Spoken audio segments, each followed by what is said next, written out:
very good afternoon, our dear viewers. Welcome to today's news updates at 1 with me, Eunice Mutua. 10 teachers from Pala Masogo Secondary School in Homa Bay County were fined 2 million shillings each and given an assurance of the same amount for examination malpractice during the KCSE. During their appearance before Homa Bay Senior Resident Magistrate Christine Auka, the 10 candidates rejected 3 fraud-related charges, despite the fact that 2 candidates from Kiambu were caught using mobile phones and more candidates submitted their papers while in hospital beds. Here is the story. So directed that a summons to issue to the investigating officer in this matter to clarify on the issue or the allegations raised by the defense on when the accused persons were arrested. And by consent, we have agreed that we mention this matter again on the 20th of November, 2024, for purposes of pre-trial directions. They will continue the exam as the regulation starts, but the investigation will continue, and of course, National Examination Council they will take action also, as the police take. But let me be very clear, the exam has not leaked. The Kenya Bureau of Standards (KEBS) seized 15,000 kilograms of suspected tainted rice from a storage facility in Nairobi's Embakasi neighborhood. KEBS officers indicated that approximately 500 bags of rice have been in circulation since May, which is 6 months ago. The packages were disguised inside flour sacks in a warehouse and distributed to unknown buyers. So guys treated us like criminals for the last 3 hours. 3 hours. They didn't allow anyone to walk in. By looks, it is not looking good. That's why we kept it aside. It's a properly imported. We bought it from the suppliers, and we paid for it. You see, when you receive rice, we think that his rice is good. When we start receiving complaints, when we see that rice, that is when we say that it is bad. But we sold partly because the whole consignment can't be bad. Maybe partly, but we communicated saying that we received so much, it's not looking rice. On Tuesday, 31 suspects were arrested in connection with a gold scam. They were charged with multiple counts of fraud, including conspiracy to defraud 2 foreign nationals of 7 million shillings by falsely promising to sell them 35 kgs of gold, obtaining money by false pretenses, and possessing fraudulent documents resembling currency notes. Here is the story. These are simply innocent staff who, in the course of their duty, in Glory Valley, house number 581, they were rounded up, bundled into a police lorry. I know once I have to go through all these things, put in my ruling properly, because unless you want me to pronounce myself immediately, and again that will open up another Pandora box. So allow me to do a ruling, and I will deliver it first thing in the morning. Former Chief Justice Dr. William Mutunga advocates for collaboration between the Supreme Court and Superior Courts to reduce divergence in decision-making. The former Chief Justice of Kenya urged Kenyans to support the judiciary, citing its strength and independence as a safeguard for democracy. The Supreme Court may be supreme, but not infallible. And therefore, a learning posture is an imperative, especially where the Supreme Court overturns decisions that have been agreed on by the High Court and the Court of Appeal.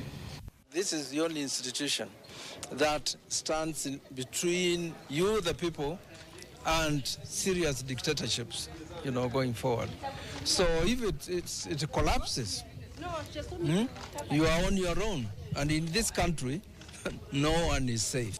And there's also been a feeling by some lawyers that now it is the High Court and the Court of Appeal which have a bit more progressive jurisprudence in matters of governance, justice and rule of law, and that the Supreme Court is a bit more conservative, and it has pulled back some of the advances of the transformative constitution.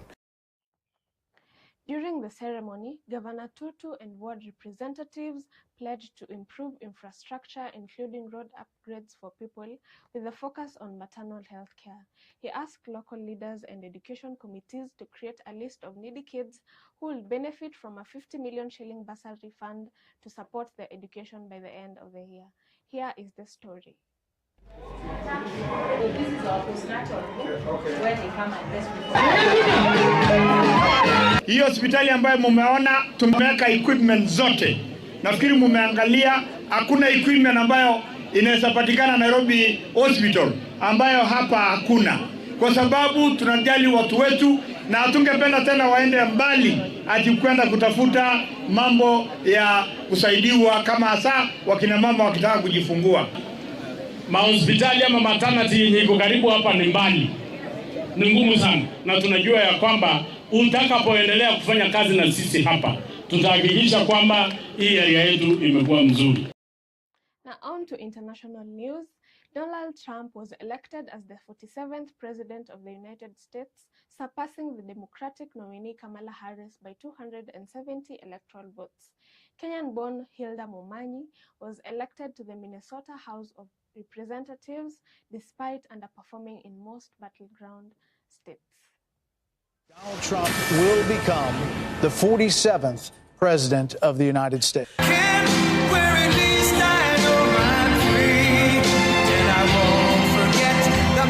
I want to thank the American people for the extraordinary honor of being elected your 47th president and your 45th president.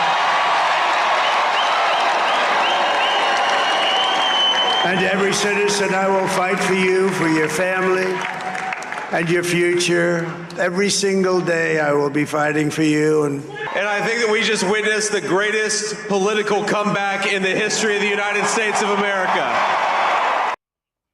Still on international news, Nyamemiso village residents in Nyamira County celebrated with song and dance after their kin, Hilda Momanyi Hitley, won a seat in the Minnesota House of Representatives. Hitley, 39 years old, is the first Kenyan-born American to win an election in the United States. Here is the story.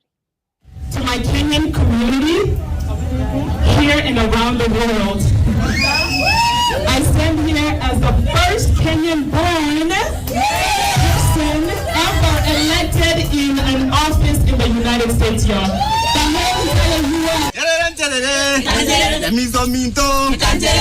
Leo hii tuko hapa kusherehekea sherehe ya ushindi wa msichana wetu Hilda Nyamisa Omesa. Huyu msichana ametuweka katika mapu ya the whole world. Alikuwa anang'ang'ania tangu last round. She was in position number 2. Yes. You can expect that my door will always be open. I promise to listen and advocate not just for issue that matter today. Baba yao na mama yao waliondoka hapa wakaenda Amerika kitambo sana. About the 1980s. It's about 88 or 89 somewhere, something like that. And watoto wakakuja kwenda Amerika baadaye. Hii jina Hilda Nyamisa ni la papu ya nyanya yetu. Hiyo jina ni ya nyanya yetu.